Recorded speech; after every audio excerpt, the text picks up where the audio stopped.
श्री राम जय राम जय जय राम, श्री राम जय राम जय जय राम, श्री राम जय राम जय जय राम, श्री राम जय राम जय जय राम, श्री राम जय राम जय जय राम, श्री राम जय राम जय जय राम, श्री राम जय राम जय जय राम, श्री राम जय राम जय जय राम, श्री राम जय राम जय जय राम।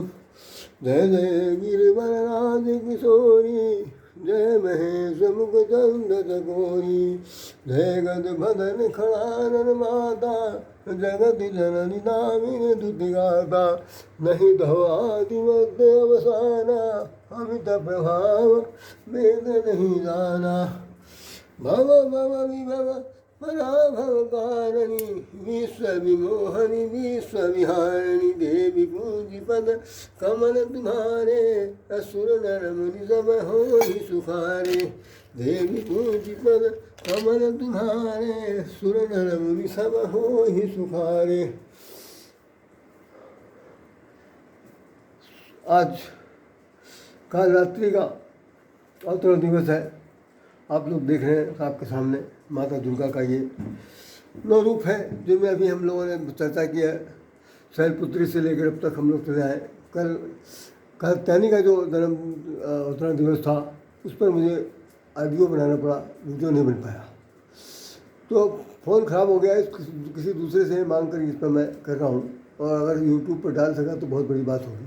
तो ख़ास तौर से इसमें देखें, काल रात्रि आपके सामने दिखाई पड़ रही है, और काल रात्रि का स्वरूप क्या है कि गधे पर सवार है। नाम इस पर काल रात्रि ही लिखा हुआ, काल रात्रि गधे पर सवार। उसके बाद फिर नेक्स्ट जो आएगा वो काल रात्रि पर ही हम लोग सब चर्चा करेंगे।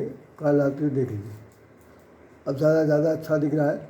ये काल रात्रि हैं, और इनके हाथ में खड्ग है, तलवार है, और हर प्रकार से ये भयंकर रूप धारण किए हुए युद्ध के लिए एकदम तैयार है।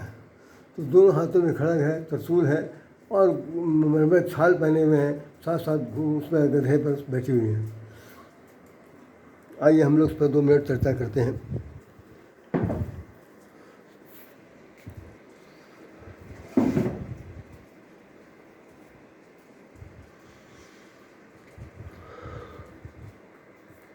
आज हमारा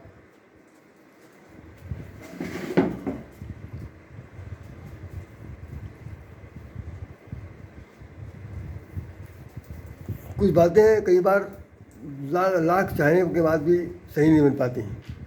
चलिए हम लोग पहले माता जी की स्तुति करते हैं। सर्वमंगल मंगले सुस्वे सर्वार्थ साधिके, शरणे त्र्यंबके गौरी नारायणी नमस्ते, या देवी सर्वभूतेषु शक्तिरूपेण संस्था, नमस्तस्यै नमस्तस्यै नमो नमः। या देवी सर्वभूतेषु कालरात्रि रूपेण संस्था, नमस्तस्यै नमो नमः। या देवी सर्वभूतेषु गौरी रूपेण संस्था, नमस्तस्यै नमो नमः। या देवी सर्वभूतेषु विद्या रूपेण संस्था, नमस्तस्यै नमो नमः। या देवी सर्वभूतेषु शक्ति रूपेण संस्था, नमस्तस्यै नमो नमः। या देवी सर्वभूतेषु भक्ति रूपेण संस्था, नमस्तस्यै नमो नमः। सर्वमंगल मंगले श्री सर्वास्वाद के, शरणे त्र्यंबके गौरी नारायणी नमस्तुते। तो आज काल रात्रि के विषय में हम लोग 2 शब्द समझना चाहेंगे। 2 शब्द हमारे आपके जीवन में सुनने में आता है। 2 ही प्रकार की रात्रि का हमने अब तक अपने ज्ञान में लिया, और जहाँ तक लोगों ने बताया वो जो मैंने पढ़ा वो दोनों की बातों का आपके सामने उपस्थित है। पहली बात तो ये है कि एक तो नवरात्रि है, दूसरी शिवरात्रि है। दोनों रात्रियाँ भगवान शंकर के परिवार से जुड़ी हुई हैं।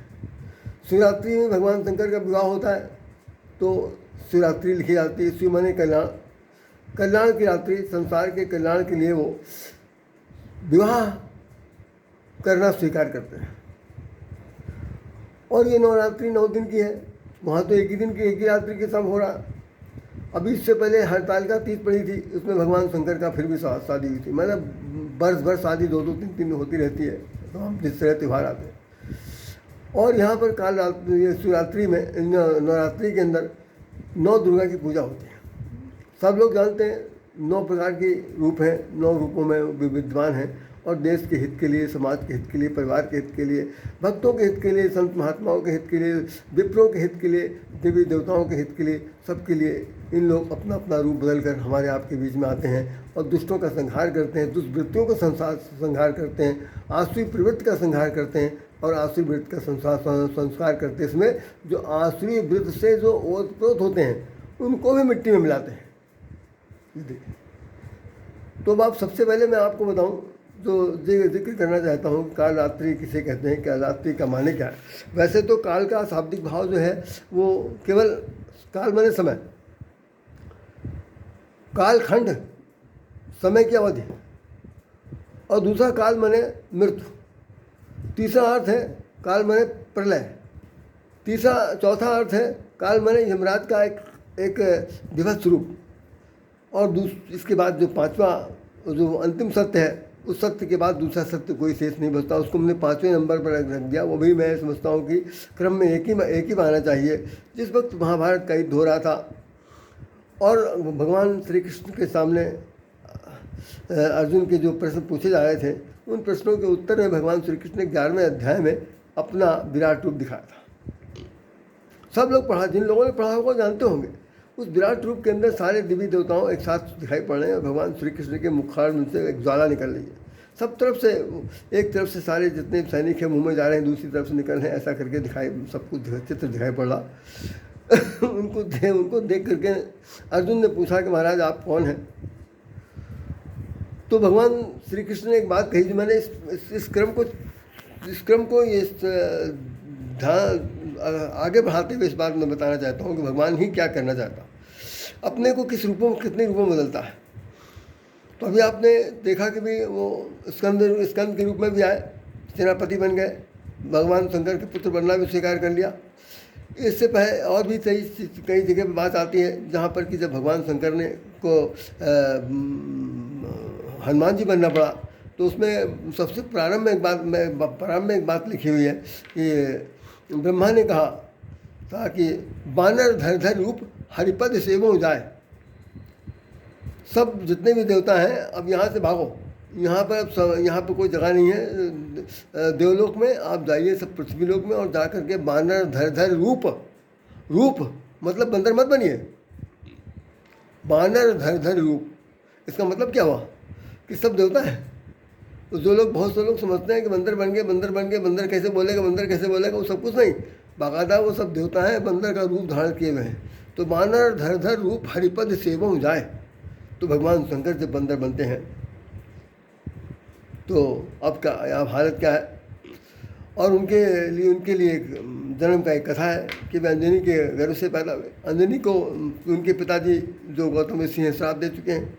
तो ये श्राप वाला जो चक्कर है, मुझे बहुत अजीब सा लगता है। जो बुद्धिमान लोग, विवेकशील और एकदम प्रकांड उस युग के एक कहना चाहिए प्रतिनिधित्व करते हैं, उन लोगों के द्वारा मोहारमन से श्राप का जो संबंध है वो हम जैसे साधारण व्यक्ति के लिए तो बिल्कुल ही अच्छी बात नहीं।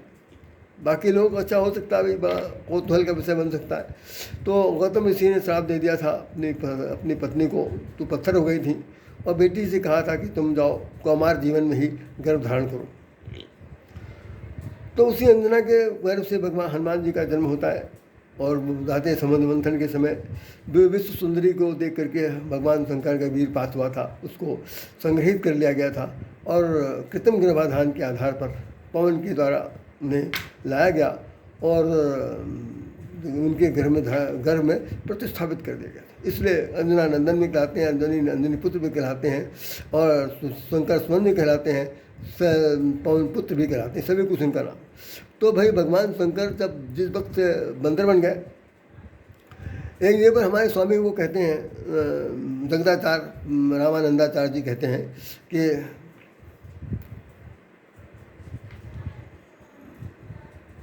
गौरा सम्हारो परिवार हम तो बानर बन गए।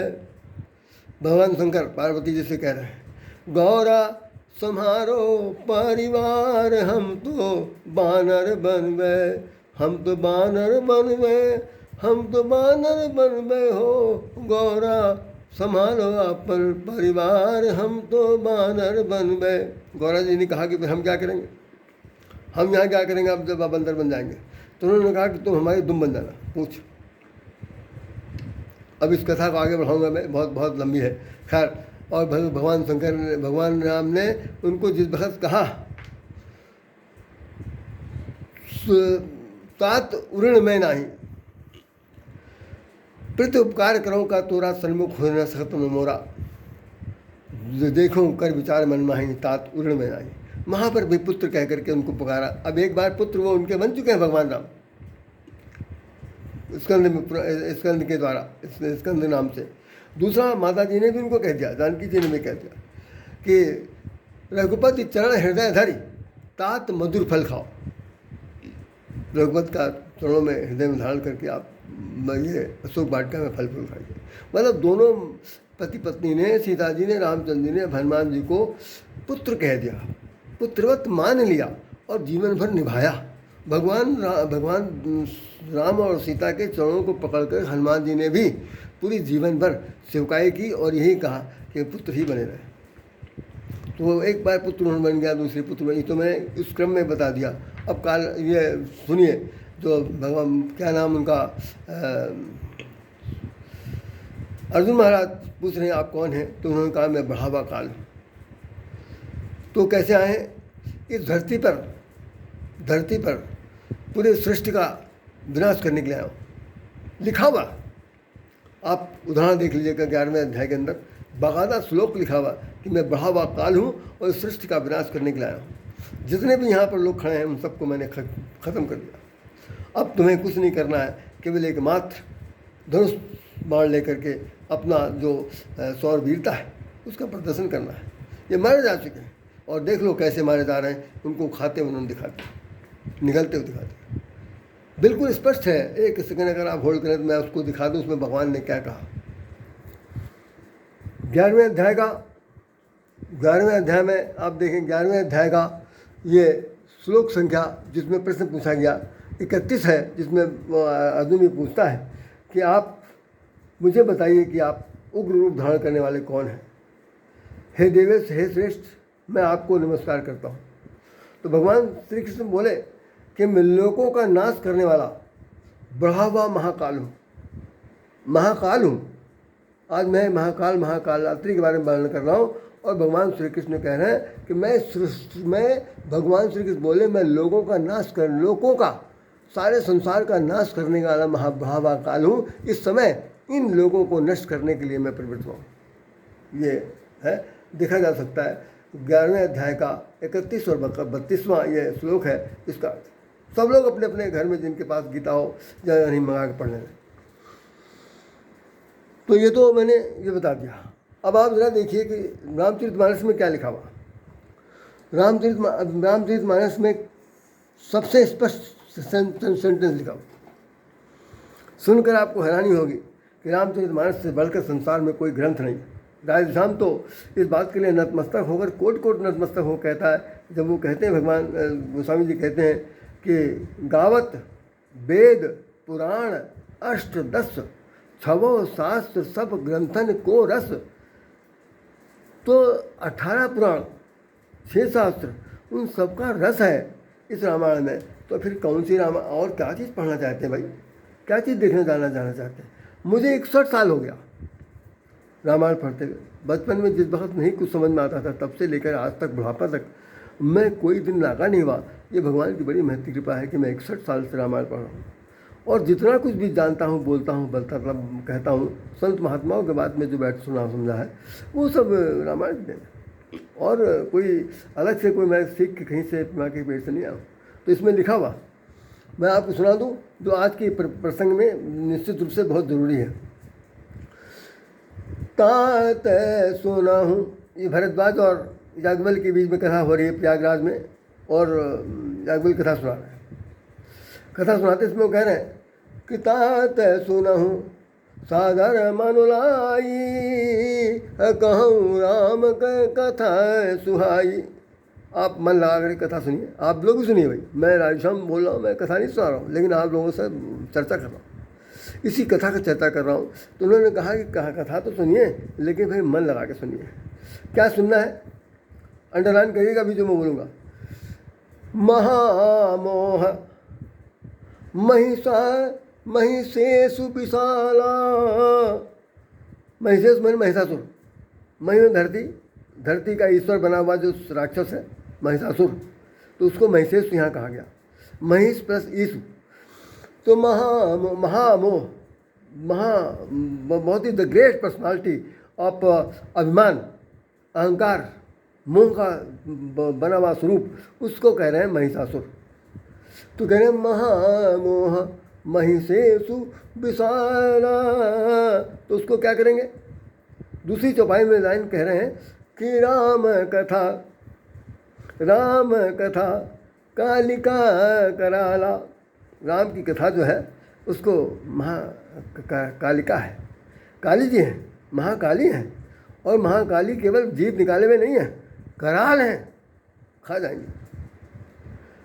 जाएंगी, भक्षण कर लेंगी, ख़त्म कर देंगे। तो राम की कथा जहाँ पर एक प्रकार की राम कथा सबको रस देने वाली है, राम कथा जहाँ ज्ञान का प्रदर्शन करने वाली है, वहीं पर राम कथा जो है कालिका कराला भी है। यही स्तुति उत्तरकांड में उसमें सुंदरकांड में देख लीजिए।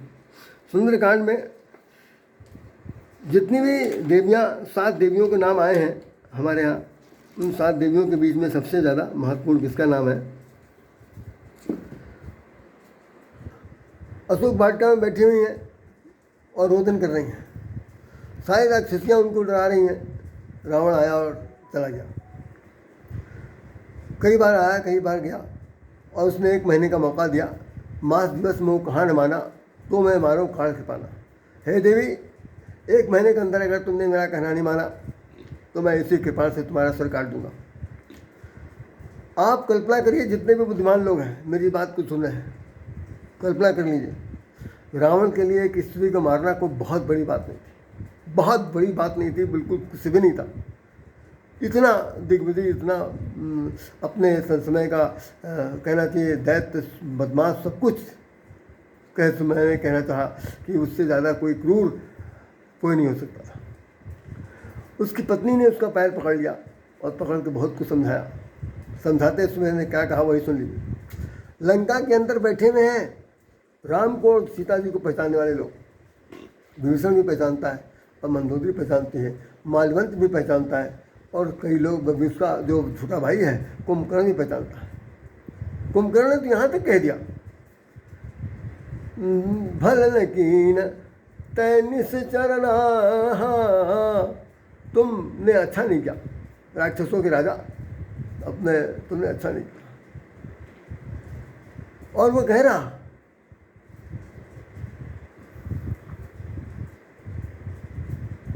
जगदम्बा हरि आन अस, जगदम्बा हरि आन अस, अब चाहत करना। अरे मूर्ख भाई, कहते मुझे शर्म आती।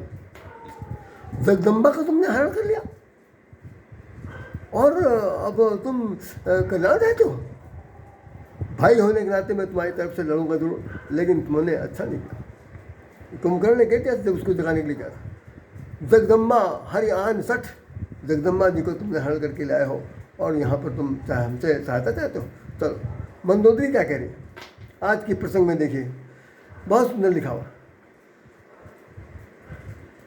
काल रात्रि, आज काल रात्रि पढ़ो हो ना, काल रात्रि निश्चर कुल केरी, काल रात्रि निश्चर कुल केरी, तही सीता पर प्रीत घनेरी। रोती भी कह रही है मंदोदरी कि स्वामी, ये जो जिनको तुम यहाँ बंदी बनाकर रख लाए हो, ये काल रात्रि हैं, महादेवी हैं, दुर्गा हैं, भवानी हैं, जगत जननी हैं, और इस वक्त तुम्हारे कुल खानदान निश्चर कुल के लिए काल बनकर आई हैं। काल रात निश्चर कुल केरी, निश्चर निशाचरों के कुल का नाश करने के लिए यहाँ पर आई हैं, और तही सीता पर प्रीत घनेरी। तो काल रात्रि कोई और नहीं है। आज आप गौर से सुन ली, इससे पहले मैंने प्रसंग पहली बार बता दिया था कि जानकी जी जो बनी हुई हैं, सीता जी जो बनी हुई हैं, जो महालक्ष्मी हैं, महालक्ष्मी ने अपने 3 रूपों में बदल दिया था। वो लक्ष्मी बन गई, दुर्गा बन गई, सरस्वती बन गई, त्रिदेवी कहलाई, त्र्यंबके कहलाई, और वही लक्ष्मी जो है जिस वक्त सीता बनती हैं और सीता बनकर उनका अपहरण होता है, अपहरण होने के बाद वो जो है अशोक वाटिका में विराजमान। तो भ्रम डालने की जरूरत नहीं है, बहुत दिल दिमाग को बहुत ब्रॉड माइंडेड में करके सोचना है कि भाई त्रेता युग में जिस वक्त सीता जी का हरण होगा, रावण मारा जाएगा, सब कुछ होगा, तो उसके साथ एक लीला है, एक प्लाटिंग है, एक स्क्रिप्ट लिखी गई है, उसके अनुसार ये भूमिका निभाई जा रही है। रावण जानता है कि जो कुछ ये कह रही है ये उसे मुझे पता है, लेकिन वो सब की बात को टालता है। उसके पीछे एक बहुत बड़ी राजनीति है। राम और रावण के बीच में बहुत बड़ा कॉन्सेप्ट इम्पैक्ट है कि वो क्यों नहीं किसकी बात मानता। उसने कहा था जो रघुवंश लीन अवतारा, अगर रघुवंश में भगवान राम ने अवतार लिया है तो तासो बाहर जाए हट करी हो, तो उनसे जाकर जान बूझ के लड़ाई लड़ूंगा। तामस तन यह साधन नहीं, तामस तन का साधन नहीं, और मेरे पास तामसी शरीर है और भोज्य भजन न तामस देहा, इस शरीर से तामसी भजन से भजन नहीं होगा। तो हम उनके तीर से अपने जीवन को उद्धार करेंगे, और उद्धार करने से पहले तुम ससुरों को जिनको राक्षस बन गए हो तुमको भी उद्धार कर दें, तब हम मरेंगे। ये उसका प्लान है। ये बात कहीं रामायण में जिक्र में नहीं आता, लेकिन कहीं कहीं पर इसका दृष्टांत सुनने में समझ में आता है। तो खैर रात्रि चल रही है और साथ साथ ये है कि वो काल रात निश्चय खुल गई।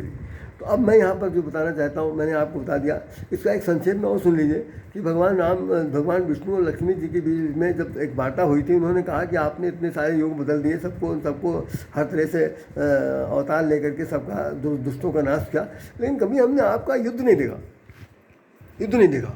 तो महाराज कुछ ऐसा कुछ करिए कि आपका हम युद्ध देखना चाहते हैं। तो भगवान विष्णु ने कहा भाई क्या किया जाए, किससे लड़ाई लड़े। तो ये बात किसने किस कथा सुनाई थी ये भी बता दूँ। अब मेरे ख्याल में इस वक्त वो धरती पर नहीं है, ब्रह्मलीन हो गए।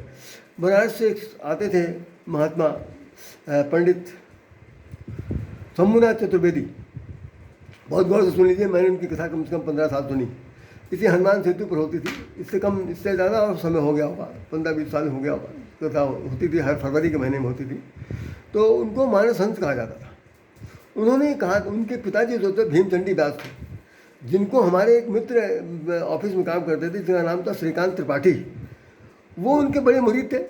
कई बार उन्होंने चर्चा करते समय मुझसे कहा, अरे रायस्वामी यार तुम तो मेरे बड़े भक्त हो, भगवान के बड़े भक्त हो, कम से कम तुम तो हमारे गुरु भीमचंडी दास जी की कथा सुन के आते। तो हमने उनके बाप बेटे दोनों कथा सुनी, दोनों के मुखारबिंद सुनी। तो उन्होंने कहा था कि जब दोनों भगवान विष्णु ने कहा कि क्या किया जाना चाहिए, तो वो कहने लगे कि ऐसा करिए कि मैं लड़ने के लिए किसी को भेज दूँ, जो आपसे लड़ाई लड़े तो लड़ाई हम तो देखें। कम तो भगवान विष्णु ने सबसे पहले चिट्ठी ब्रह्मा के बाद भेजी, कहा कि मैं लड़ना चाहता हूँ। ब्रह्मा ने उसी तरह कहते आज की तारीख में जैसे कहते हैं RIO मूल रूप में वापस कर दिया। भगवान शंकर के पास गया चिट्ठी लेकर के संदेश भाग। भगवान शंकर ने हाथ जोड़ लिया, उसने कहा उनसे कह दीजिएगा चिट्ठी देते समय कि हमने अपना हार मान लिया, मैं नहीं लड़ूँ। अब वो दोनों लोग लगते हैं भाई यही 3 लोग हैं जो मेरी बराबरी कर सकते हैं, फिर 2 कहलाते हैं, बताओ मैं किससे लड़ाई लड़ा जाए। तो सती जी बहुत दुखी हुई और उनका मुख जो है थोड़ा सा मुरझा गया, यूँ कह लीजिए कि अब तो कोई हमारी बात सुने। भगवान विष्णु ने कहा मैं क्या कर सकता हूँ भाई, किससे लड़ूँ। तो जो जय विजय नाम की जो चिट्ठी लेके गया था उसमें से जो जय था उसका वही कहता है कि माता जी आप इतना दुखी क्यों हैं। कहने बेटा ऐसा है कि हम चाहते थे इनसे कि ये किसी से लड़ाई लड़े, हम लड़ाई को देखना चाहते हैं, तो कोई इनसे लड़ना नहीं चाहता, आप चिट्ठी लेके आए, सबने वापस कर दिया। तो मुझे इस बात का अफसोस है, इस काम का पूरा कौन करेगा, मेरी इच्छा की पूरा कौन। तो बस जय ने कहा बस इतनी सी बात। अरे माता जी इतनी सी बात, अरे बेटा किस दिन काम आएगा, हम इनसे लड़ाई लड़ेंगे। आप कह दीजिए आपका बेटा ही इनसे लड़ाई लड़ेगा। भगवान विष्णु ने सुना लक्ष्मी जी के मुखारबिंद से कि वो जय कह रहा था कि मैं आपसे लड़ाई लड़ूंगा। भगवान विष्णु ने कहा अरे वाह, घर के अंदर ही मेरा दुश्मन बैठा हुआ, फिर क्या बात है। तो चलो ठीक है। उसी समय सब ऋषि आ गए। सब ऋषियों ने कहा भगवान के दर्शन करना चाहते हैं। जय विजय ने कहता बिल्कुल नहीं जा सकते, दोनों माँ पत्नी विश्राम कर रहे हैं। कहीं मैं तुमको श्राप दे दूँगा, कहीं दे दो, 7 जन्म तक तुम राक्षस हो। तो उसने कहा 7 जन्म क्यों कह रहे हो? अरे भाई 1-2 जन्म बात हो। तो उन्होंने कहा चलो 3 जन्म तक के लिए मिल जाए, जन्म तक तुमको राक्षस बना देते हैं। तो उद्धार कैसे होगा? भगवान विष्णु का अवतार लेकर तुमको उद्धार करेंगे। तो पहले जन्म में वही जय विजय हिरणाक्ष और हिरण्यकश्यप बने, वही जय विजय त्रेता युग में रावण और कुंभकर्ण बने, रावण और कुंभकर्ण बने। वही जय विजय द्वापर में क्या बनते हैं? शिशुपाल और दंतवक्र, ये 2 राक्षस बनते हैं। इन तीनों का उद्धार करने के लिए भगवान को राम बनना पड़ा, हिरण्याकश्यप को मारने के लिए नरसिंह बनना पड़ा, हिरणाक्ष को मारने के लिए वराह बनना पड़ा, इस तरह। और अब देखिए रावण का जो प्रसंग हमने बताया कि जो अशोक वाटिका में जो विराजमान है, अशोक वाटिका में वो मार देता है इनको, लेकिन वो इतना खुद डर रहा, इतना वो डर रहा, उसको पता है कि भाई हमारी बातचीत इनकी पहले हो चुकी है। जिस वक्त अपहरण करके ला रहा था तो जानकी जी ने बहुत बुरा कहा था, सठ सोने हरिहाने ते आने मोही, सठ मुँह कहीं का हरियाणे मोही, अधम नीलज लाज पे लाज नहीं तो ही, तुमको शर्म नहीं आती? तुरंत हरी वो कहट बैठे, एक तिनका हाथ में लेकर के वो बैठे जी उसको डांट रहे, बार बार हाथ लपका रहा मारने के लिए, सबको दिखाने के लिए, सबको दिखाने के लिए। ऑलरेडी सब फिट है, कुछ भी इसमें बनावटी बना नहीं है, उसको पता है। नहीं तो आप सुन सकते हैं रावण के लिए क्या हालत थी। देवता लोग नाम सुनते भागते थे और वो एक नारी को मार नहीं पा रहा। तो वो क्या कहता? अब आपको आज संदेश बता दे रहा हूँ, बहुत अंतिम सत्य, इसके बाद मैं बंद कर दूंगा। तो उसमें उन्होंने कहा, रावण ने, एक बार बिलो की मामा ओरा, माता जी नहीं कह रहा सबके सामने कि एक बार आप सिर्फ मेरी तरफ देख भर लीजिए, बस फिर देखते हैं वो पिताजी कैसे आपको मुझे हराते हैं। अरे माँ जिस बच्चे को अपने रक्षा करने के लिए आंखें उठा देगी उसको कौन मार सकता है? माँ पहले अपने सीने पर गोली खाएगी, उसके बाद बेटा मारा जाएगा। तो बार बार रावण कहता है, एक बार माता जी, एक बार बिलोक ममोरा। और कहानी बहुत लंबी है, फिर कभी चर्चा होगी हम बताएंगे आपको। खैर तो जानकी जी ने नहीं देखा, आखिर में वो चला गया, 1 महीने के बाद समझा गया। वो 1 महीने का समय इसीलिए था उसका मृत्यु हो गई। तो मैं ये कहना चाहता हूँ कि कालरात्रि के रूप में जानकी जी हैं, कालरात्रि ही सीता जी हैं, कालरात्रि ही लक्ष्मी जी हैं, कालरात्रि ही दुर्गा जी हैं, कालरात्रि ही त्रिदेवी हैं, इसीलिए इनको नारायणी कहा जाता है। और हम लोग यही कह रहे हैं आज कालरात्रि। अच्छा आप ये जो बता दूँ, बैल पर सवार होकर भगवान शंकर चलते हैं। बैल धर्म का प्रतीक है, गधा जो है क्रोध का प्रतीक है। और क्रोध के ऊपर सवार कौन है? क्रोधातुर देवी इस वक्त सवार है, क्रोध का दमन कर रही है। क्यों? लिखा हुआ है शास्त्रों में कि क्रोध सकल पापन कर मूला, रामचरितमानस में भी लिख दिया गोस्वामी ने कि क्रोध सकल पापन कर मूला। समस्त संसार में जितने भी पाप होते हैं उनके बीच उनका मूल जो कारण है वो क्रोध है। तो धरती पर क्रोध बढ़ चुका है, उसके विनाश के लिए काल की और काली की जरूरत है। भगवान शंकर तो वैसे भी क्रोध के अवतार है, तो वो वे युद्ध करने के तैयार रहते हैं, हमेशा संहार का काम करते हैं। तो ये कालरात्रि ने आज अपना कर्तव्य पालन किया है, सृष्टि के कल्याण के लिए, जन जन के कल्याण के लिए, क्रोध जैसे दुष्प्रवृत्ति के लिए, महिषासुर जैसे राक्षसों को मारने के लिए, रक्त बीज के लिए, चुंडमुंड के लिए, और रक्त बीज क्या कहना चाहिए, निशुम्भ के लिए, सबको मारने के लिए सब सारी देवियाँ आती हैं। 64 योगिनी गाँव नृत्य कृत भैरव, बाजा ताल मृदंगा और बाजा डमरू इत्यादि सब बातें हैं। इन्हीं सब चीज़ों का एक सात्विक अर्थ यही है कि कोई नहीं है, यही 3 देवियाँ हैं, भिन्न भिन्न रूप धारण करती हैं। और हम सब लोगों को संसार में ये बताना चाहती हैं कि जब तक कभी इस तरह की हरकत कोई करेगा, मनुष्य से राक्षस कोई बन जाएगा, देवता से मनुष्य, मनुष्य से राक्षस कोई बनेगा, तो हम सब लोगों को यहाँ पर किसी न किसी रूप में आना पड़ेगा और यहाँ से इनको उनका समाप्त करना। बस इसके बीच में जो एक प्रश्न चिन्ह रह जाता है जिसको राधेश्याम बार बार आपसे कभी कहेंगे, जरूर चर्चा करेंगे, आप चिंता न करिएगा कि ऐसा वो क्यों करते हैं। खैर चलिए, इन सब चीज़ों के साथ राधेश्याम राधे आपको हृदय से नमन करता है। मेरी बात मेरा ये कथन अगर आपको प्रिय लगा हो तो निश्चित रूप से इसको सब्सक्राइब करिएगा, लोगों तक पहुंचाइएगा। नहीं तो राम राम, जय श्री राम, जय श्री कृष्ण, जय श्री राधे। यदि कोई गलती हुई हो तो क्षमा चाहता हूँ। आप सब लोगों को हृदय से वंदन, नमन, राधे श्याम, जय राधे श्याम, जय माँ भारती, जय काली माँ, जय काल रात्रि की जय।